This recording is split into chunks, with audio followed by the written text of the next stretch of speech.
우리 예수님께서 이 땅에 오신 목적은 우리를 구원하시기 위해서 오셨어요. 근데 예수님께서 그 삶의 모든 행동을 보면 다 우리를 위해서 그 행동하시고 또 찾아오시고 또 사랑해 주시고 했던 모든 것들입니다.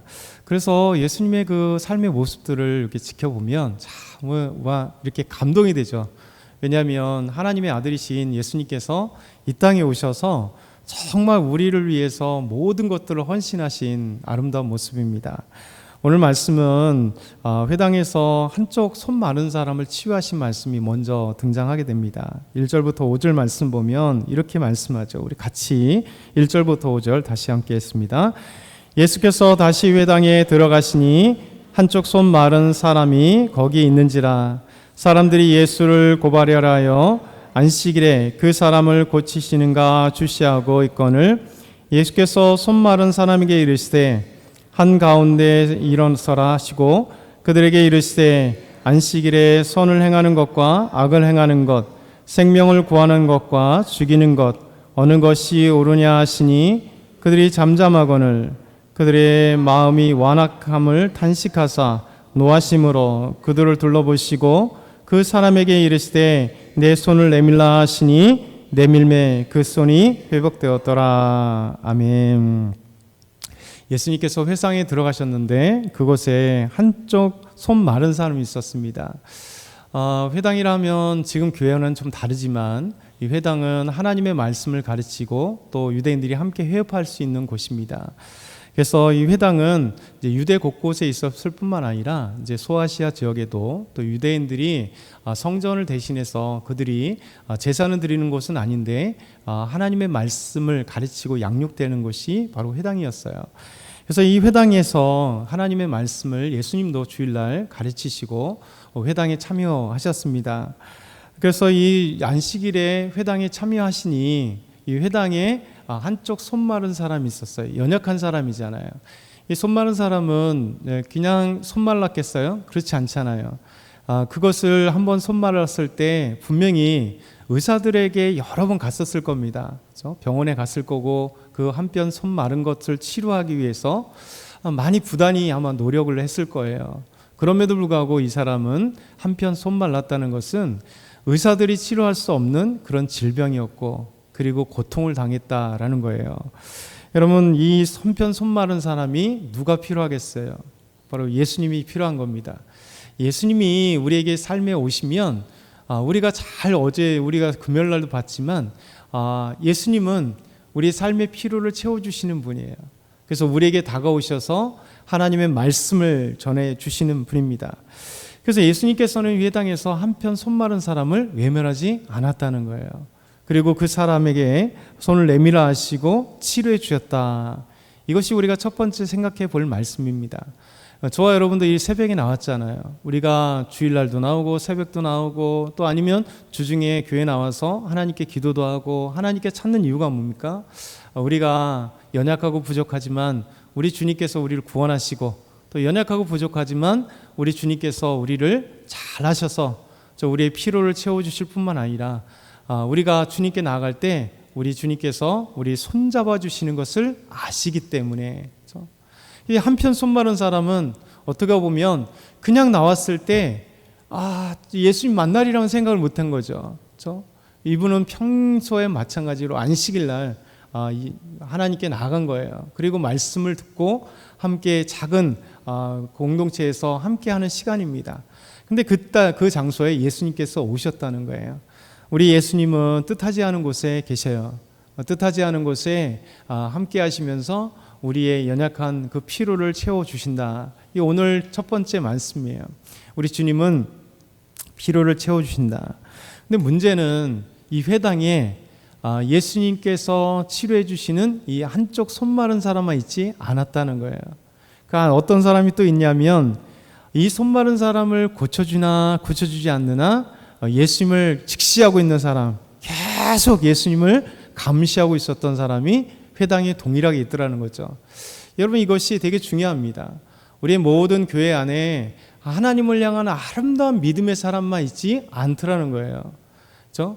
자기의 생각과 자기의 것을 갖다가 예수님을 계속해서 주시하면서 이들의 목적은 어떻게 하면 예수를 고발할 것인가, 이 목표를 가지고 이 예수님을 따라다니는 사람이에요. 예수님이 회당에 들어가시니 이 사람들도 회당에 들어갔어요. 그러면서 예수님을 감시합니다. 그리고 어떻게 하면 저자가 실수할 것인가, 저자가 다른 일을 할 것인가. 여러분, 이들의 판단 기준이 뭐냐면 율법입니다. 그러니까 율법은 하나님 말씀이잖아요.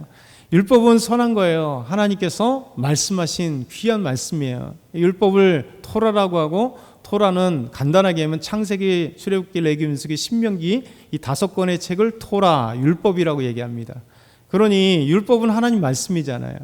근데 이 하나님의 말씀이 정말 하나님을 알고 하나님께 찬양드리고 하나님의 말씀을 듣고 순종하여 삶을 살려고 하는 하나님의 말씀으로 주어진 게 아니라 그들에게 있어서는 이 기준의 말씀이 되는 거예요. 판단 기준. 그러니까 예수님을 율법의 말씀을 통해서 어떻게 하면 저자가 넘어질까, 이게 이제 귀한 하나님의 말씀이 자기의 고발할 조건이 되는 거예요. 여러분, 되게 중요한 거예요. 우리 신앙생활할 때 많은 교회들마다 저 갈등이 있는 이유가 뭡니까? 자기의 신앙을 진리가 아닌데도 불구하고 남들에게 이렇게 해서 막 찌르는 거예요. 그게 기준이 되어서. 그렇죠? 이럴 때 교회 안에서 많은 상처를 받는 게 또 많이 있습니다. 여러분, 오늘 이 고발하려고 하는 자들은 예수님께서 안식일에 어떤 일을 할 건가 이렇게 고민하고 있습니다. 근데 예수님께서 이 사람들을 보시는 거죠. 여러분, 이 사람들은요 절대 주님을 만날 수가 없어요. 왜냐하면 이미 그 마음 가운데는 고발하고려 하는 마음, 그 마음에는 완악함이 그 안에 있기 때문에 예수님을 만나거나 예수님의 기적을 본인이 체험하거나 자신의 삶의 문제가 주님께 고하고 주님께 받을 이유가 하나도 없는 것이죠. 여러분, 교회 안에는 모두 이게 한편 손말라서 주님의 위로와 치유와 그 하나님의 사랑을 받는 사람이 있는가 반면에 이렇게 마음이 완악한 사람이 있다는 사실을 기억해야 될 것 같아요. 이 세 번째는 예수님을 고발하는 자들은요, 지금까지 얘기했던 안식일의 병자를 고치는가, 그걸 주의하면서 예수님께 다가왔던 이 사람들의 것을 보려고 하는 거죠. 그때 예수님께서 그들에게 얘기합니다. 안식일에 선을 행하는 것과 악을 행하는 것, 생명을 구원하는 것과 죽이는 것, 어느 것이 옳으냐. 여러분, 안식일이 주님께서 주신 이유가 뭘까요? 6일 동안 창조하시고 제7일 날 우리에게 안식을 주신 거예요. 하나님 꼭 쉬셔야지만 됐을까요? 아니죠. 안식일은 하나님께서 우리를 위한 날입니다. 근데 우리가 주인이 아니라 예수님 말씀하시듯이 안식일의 주인은 우리 예수님. 그러니까 안식일은 거룩하고 복된 날로 주신 거예요. 이 안식을 쉬면서 주님 안에서 쉬라고 하시는 날이 안식이에요. 그래서 주님 안에 쉰다는 건 뭐냐면 우리 주님을 만나고 하나님과 함께 하면서 믿음의 공동체인 저 교회가 함께 쉼을 이루며 찬양하며 기도하며 은혜를 나누는 시간. 그래서 우리 영혼이 쉬고 우리 육신의 몸이 쉬고, 그래서 하나님이 창조하신 이 자연의 아름다움을 누리며 하나님의 말씀을 누리며 그리고 하나님의 사랑을 누리며 하나님과 함께 할 수 있는 날이.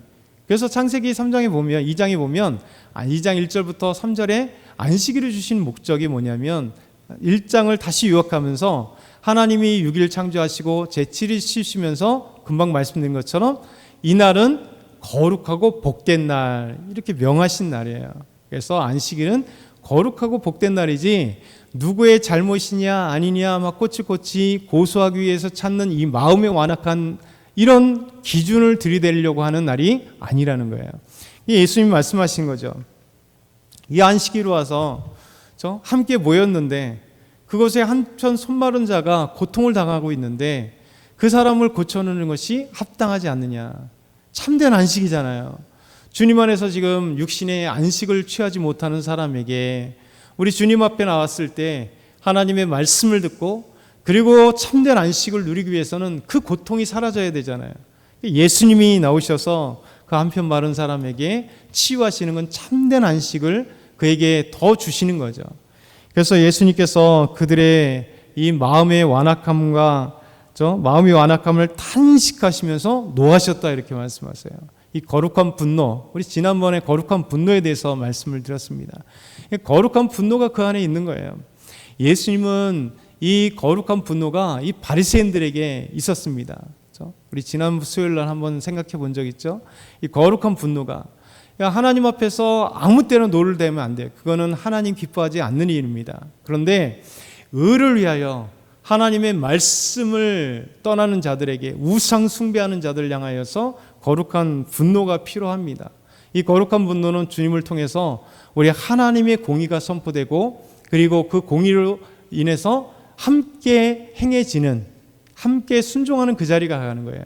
자기는 못하면서 확 화를 내는 게 아니라, 이 거룩한 분노는 주님과 함께 할 때 주께서 주시는 놀라운 은혜 속에서 이 거룩한 분노를 통해서는요, 회개가 일어납니다.